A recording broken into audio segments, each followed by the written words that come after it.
Hola, ¿cómo están, amigos? Bienvenidos. Y ya estamos aquí en su programa para llevarles la segunda parte de La Verdad de Villa. Y hoy, desde Hidalgo del Parral, Chihuahua, les presentamos El que a hierro mata, a hierro muere. En el primer programa nos dimos cuenta cómo por las venas del general Francisco Villa también corre sangre alemana. Como la cabeza del general no se la llevaron al extranjero como muchos dicen, sino que sigue enterrada cerca de Parral. También nos contaron cómo el cuerpo de Villa no está en el Monumento de la Revolución en México, sino que sigue en la tumba número 10 en Parral, Chihuahua, así como a él le hubiera gustado. Y como el general decía, Parral me gusta hasta para morir. Así que no se vayan a perder esta segunda parte de La Verdad de Villa. Y así, y con muchísima energía, comenzamos. Y nuestras cámaras de este programa de televisión llegaron hasta Hidalgo del Parral, Chihuahua. Mis amigos, aquí estamos con el cronista de la ciudad, el señor Adolfo Carrasco, director del Museo del General Francisco Villa.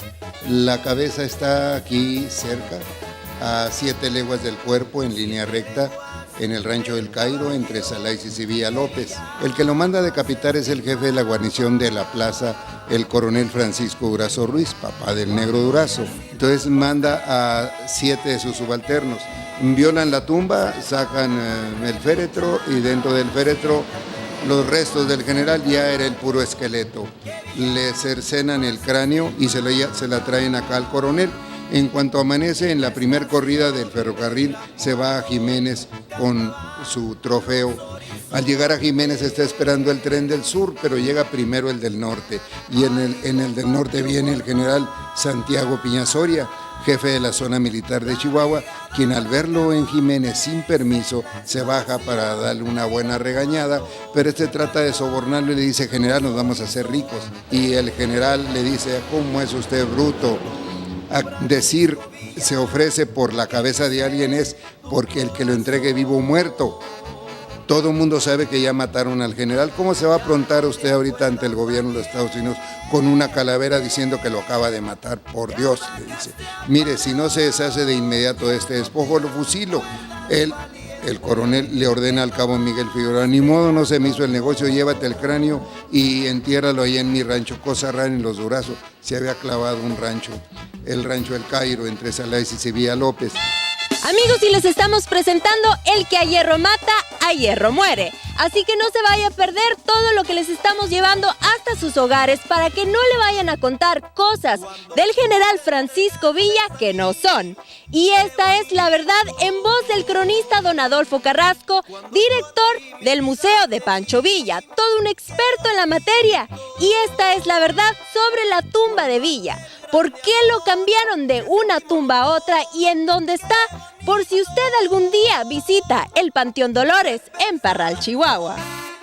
Hubo aquí una cosa muy especial cuando vienen los federales, los militares encabezados por Oscar Waldo Chimbega en 1976 a llevarse los restos del general Villa al Monumento de la Revolución. Resulta que tras la decapitación, al año siguiente, en 1927, el presidente municipal, don Enrique Domínguez, le manda hacer una losa de concreto armado y cuando llama a las viudas, les dice: ahora sí ya nadie se va a poder robar un hueso para venderlo. Pero don Pedro Alvarado, el gran filántropo parralense, le dice a doña Osteberta: no es cierto, escarban por un lado y lo sacan, ¿cuál es el problema? Entonces le dice: más vale cambiarlo. Y en 1929 lo cambian de la fosa 632, que era la original, a la fosa 10, 120 metros al oriente. Y don Pedro le encarga al camposantero don Juan Quiñones Amparán que en cuanto llegara el cuerpo de un desconocido, previa decapitación lo colocara ahí. Pero hasta finales de 1931, de marzo de 1931, viene una señora procedente del Distrito Federal con un cáncer terminal muy avanzado. Fallece la señora, los médicos buscan entre sus pertenencias alguna identificación para comunicarse con los parientes pero no encuentran ninguna. Lo que sí encuentran es una fuerte cantidad de dinero en su bolso. Se lo entregan al presidente municipal, don Joaquín Irreaguirre, le hace unos funerales principescos. Cuando llegan al panteón ya es tarde y le dice el presidente al camposantero, don Juan, mañana al toque del ángelus la sepulta. En cuanto se va la gente, don Juan le habla a don Pedro y le dice, don Pedro, ya tenemos un cuerpo desconocido, pero es de mujer, no importa, enseguida le mando la caja de angelito. En 1936 fallece su padre, don Hilario, y lo coloca encima. 40 años más tarde viene ese grupo de militares por los restos del general para llevárselos al Monumento de la Revolución. Shin Vega les indica la 632 y tal y como dijo don Pedro, escarban por un lado, sacan el féretro. Dentro del féretro encuentran trozos de seda negra, botones de carey del vestido de la dama, un crucifijo. A las mujeres se les sepultaba con un crucifijo o un rosario en las manos. Le hablan a Shin Vega, se lo hacen saber y él dice, a mí me pagaron por llevarme estos restos. Se llevó a la señora al Monumento de la Revolución. ¡Qué bueno! Porque desconocida al fin, ni quién le hubiera llevado una flor aquí por ser desconocida. En cambio allá cada año le hacen un fiestón loco y la llenan de flores creyendo que... Entonces no está el general en el Monumento a la Revolución. Está aquí cumpliendo su último deseo expresado en noviembre de 1913 al general Toribio Ortega. Parral me gusta hasta para morir y quedarme aquí. Aquí se quedó. Aquí se quedó. Y mientras subíamos las escaleras, mis amigos, en el Museo de Francisco Villa, ese vitral que ven ustedes aquí es la historia de Parral, Chihuahua. Parral, el nombre de Parral. ¿Quién se lo puso? ¿Por qué? En el momento de la fundación, don Juan Rangel de Viedma, el alférez real, nuestro fundador, expresó: si en un parral de la vieja España nació mi padre, yo seré el padre de otro parral que hoy nace en la Nueva España. Tal vez crean ustedes que nosotros somos los argentinos de Chihuahua cuando decimos Parral, la capital del mundo. Parral, la sucursal del cielo, la heroica ciudad Hidalgo del Parral, zona de monumentos históricos, pero son títulos que nos han otorgado. En 1640 el rey Felipe IV le otorga al Real de Minas de San José del Parral el título de la capital del mundo de la plata, porque los 882.213 marcos acuñados aquí eran arrebatados en Europa, no circulaban por su alta ley. Entonces, en premio a ello le otorga ese título a Parral. Y la capital del mundo. La capital del mundo, y como nadie nos lo ha quitado, pues seguimos ostentándolo.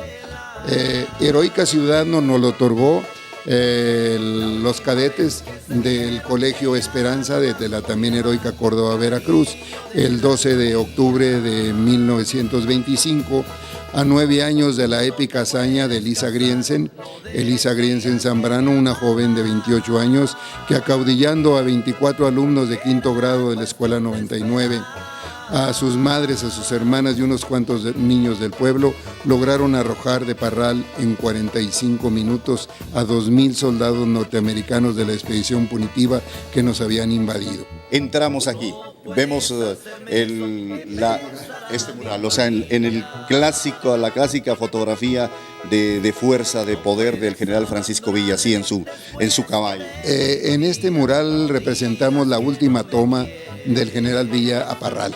El 10 de julio de 1919 asesinaron a Zapata allá en el estado de Morelos, en la hacienda de Chinameca. El general en esos días era el hombre más buscado a nivel mundial, a nivel historia, por 20,000 elementos del ejército norteamericano comandados por el general John J. Pershing y 30,000 elementos del ejército carrancista. ¿Qué es lo que estamos viendo por allá? Lo que ponían para buscarlo, ¿no? Sí, aquí vemos ahí vemos la punitiva. Cuando venían a buscarlo. Bien, nos estaba contando sobre esta fotografía original, mis amigos, que fue tomada en aquellos años cuando las tropas de Estados Unidos entraron a México en busca del general Francisco Villa. Esto fue a raíz de la invasión de Columbus en marzo de 1916, el día 9. El día 16 de marzo se vienen buscando al general Villa. Duran 3 años aquí en México, del 16 de marzo de 1916 al 19 de agosto de 1919, y jamás lo encuentran. Oye, venía herido él, cuentan también, no sé, que estuvo escondido por ahí en una parte que le llamaban Peñoles, o no sé, que me contaba mi padre. Se escondía en varias partes. Él no estaba en una sola parte, sino que cuando él le calculaba, lo cambiaban de lugar y lugar. Cuando matan a Zapata, él está escondido en la cueva de las 40 casas, en la Mesa del Huracán, a 36 kilómetros de Ciudad Madera. Se entera de la muerte de Zapata el día 14, se organiza y viene a atacar Parral el día 18, con la única finalidad de matar en venganza a los federales.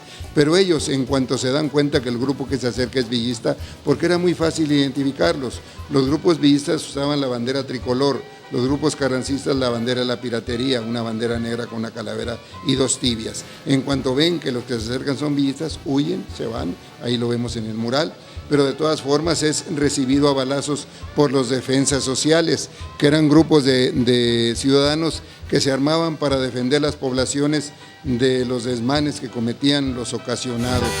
¿Sabe usted realmente cuánto duró la revolución en México? Este programa tiene la verdad. Corazón, ya no te acuerdas, valiente. No se dejen engañar por los manipuladores que les hacen creer que México se va a componer solo con la violencia, con una nueva revolución. Les digo yo, la revolución en realidad duró nomás 5 meses, diciembre, enero, febrero, marzo y abril de 1911. A partir de ese momento ya fue guerra civil.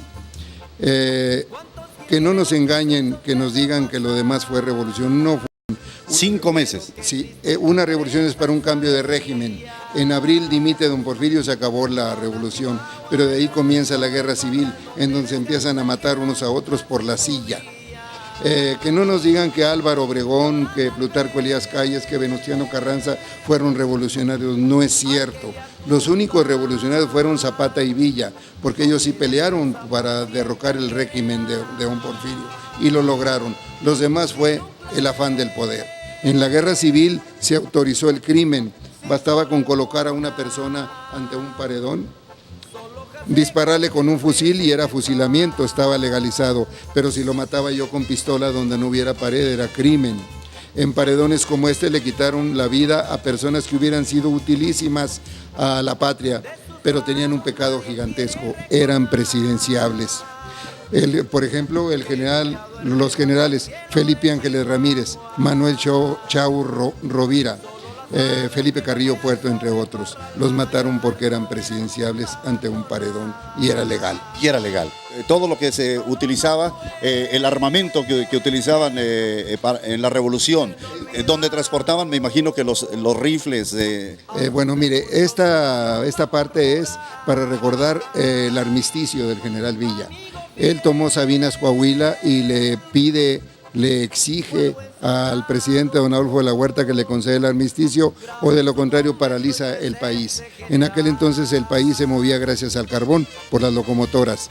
Toda la producción de Palau y Nueva Rosita, Coahuila, pasaba por Sabinas. Bastaba con volar 2 kilómetros de vía y paralizaba el país. No le queda otra al presidente y le envía como representante al ingeniero Elías L. Torres para que le conceda el armisticio. Oiga, ¿con quién está aquí? Él es el brigadier Porfirio Ornelas. Mientras llega el ingeniero Torres, están fumando 60 cigarros de hoja con macuchi. El único vicio que tenía el general era abstemio. Él odiaba a los borrachos. Tenía penetrado hasta el tuétano el olor que despedía el hacendado Agustín López Negrete, dueño de la hacienda de Gogojito y Santa Isabel de los Berros, cuando al punto borracho violó a su hermana Martina de escasos 12 años. Que por eso él se rebeló. Y tuvo que matarlo y ya quedó convertido en forajido. Un fugitivo que había defendido el honor de su hermana. De su hermana. Siempre que tomaban los villistas una población, lo primero que destruían eran las cantinas. Y si descubría borracho cualquiera de sus elementos, fuera soldado, fuera oficial, fuera soldadera, los fusilaba de inmediato.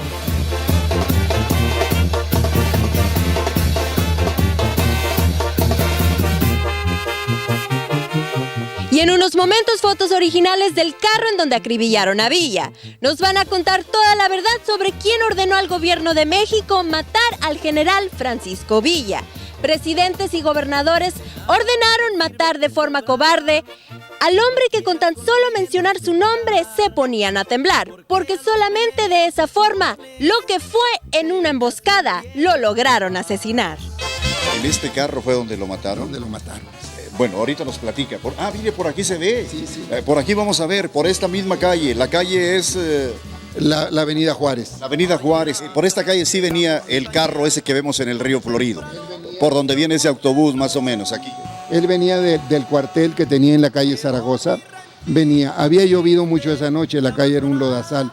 Se había formado un gran charco frente al Colegio Progreso y el presidente municipal, don Genaro Torres, había enviado al gendarme número 30 con trabajadores de obras públicas para que hicieran una zanja muy honda con el pretexto de desaguar el charco, pero estaban de vacaciones, no era cierto, era para obligar al carro a pararse.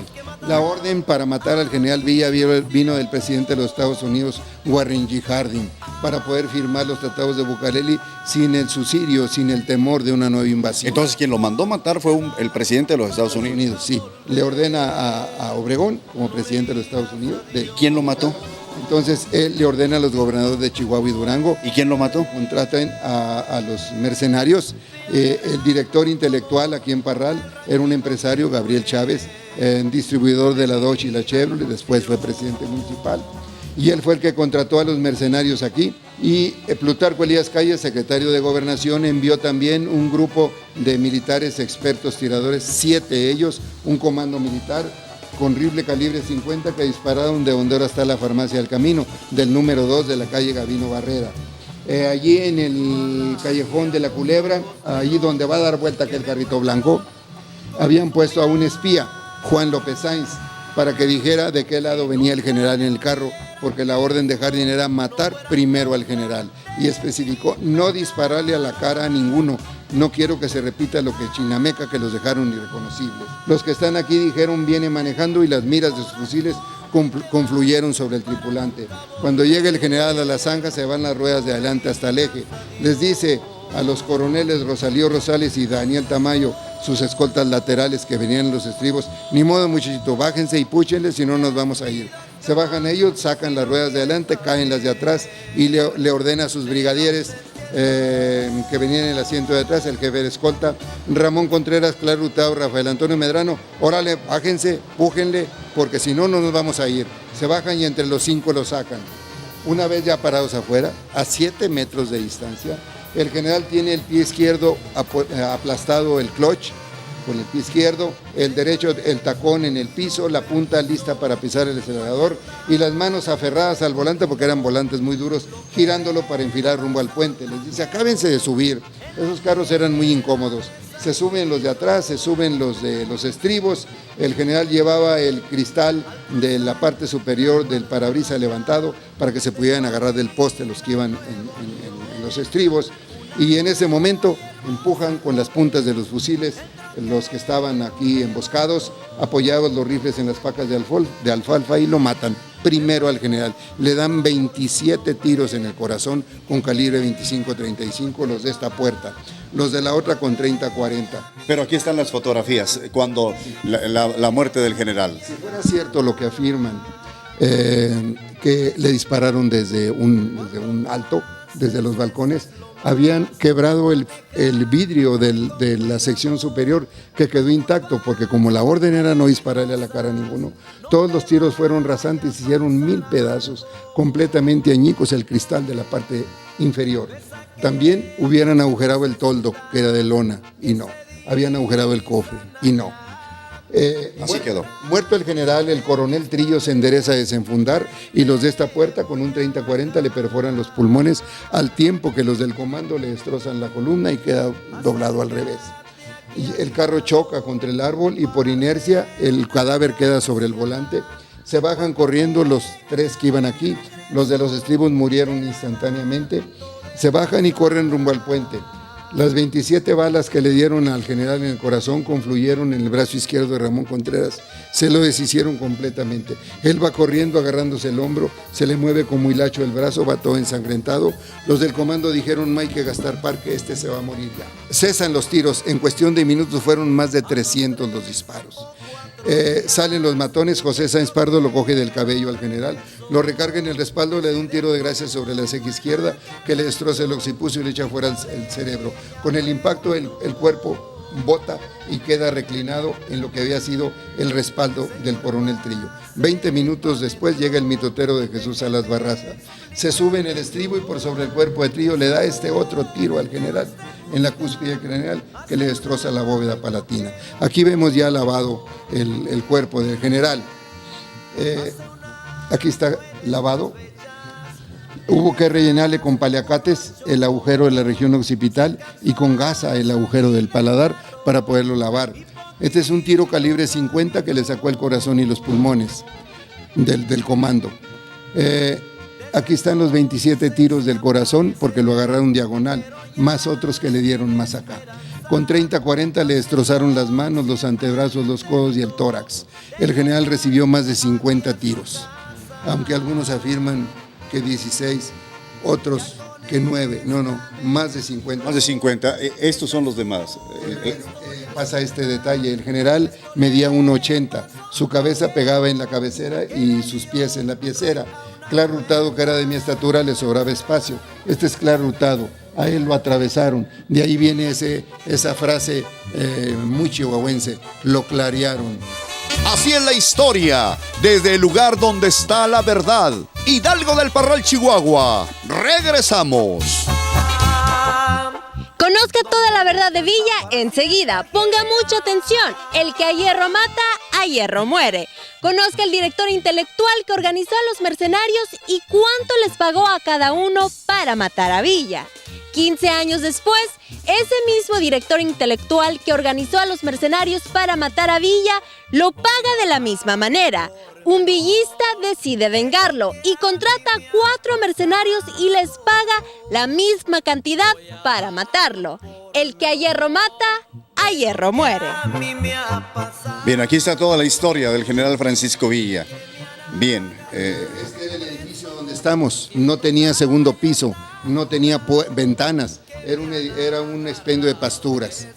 Son mentiras eso que le dispararon de arriba. O sea, esta es la verdad. Sí, esta es la verdad. Tenía una puerta aquí y una puerta aquí. De la puerta de aquí dispararon con 25-35 y de esta con 30-40.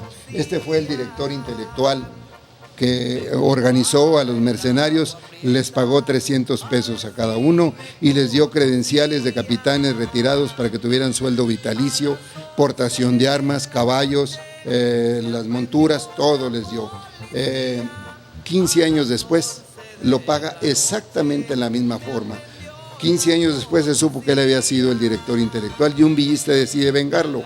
Contrata 4 mercenarios para pagarles el mismo precio, 300 pesos.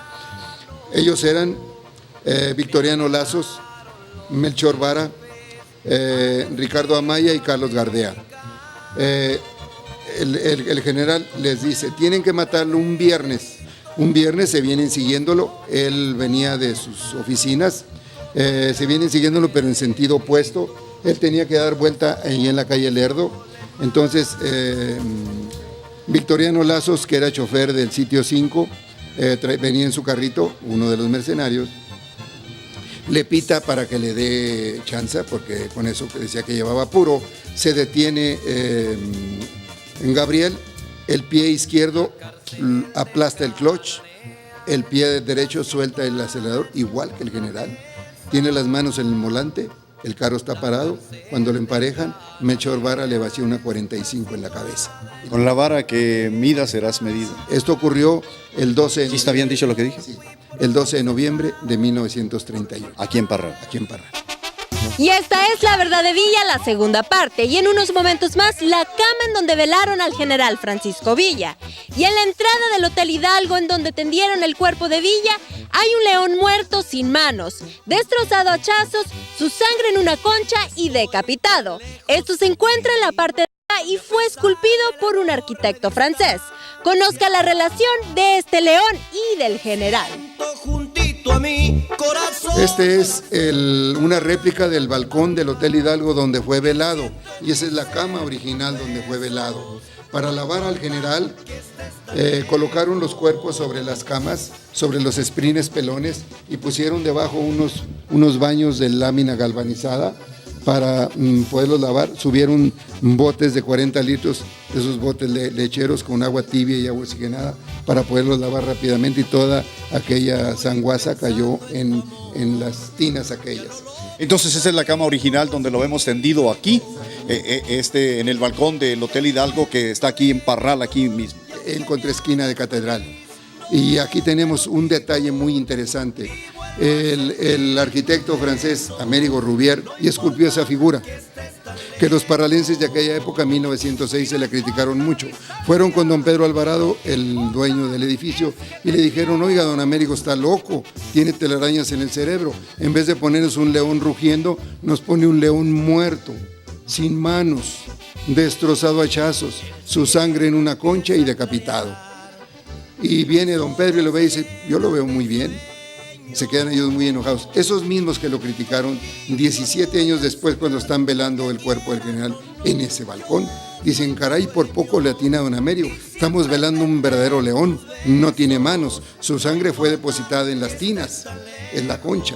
Pero se equivocó, a este león lo mataron a balazos y no está decapitado. Pero 3 años después, el 6 de febrero del 26, profanan la tumba, sacan el cuerpo y lo decapitan a hachazos. Vienen corriendo otra vez y dicen: este hombre era un verdadero profeta. ¿Cómo supo que lo iban a decapitar a hachazos? Por eso lo tenemos aquí.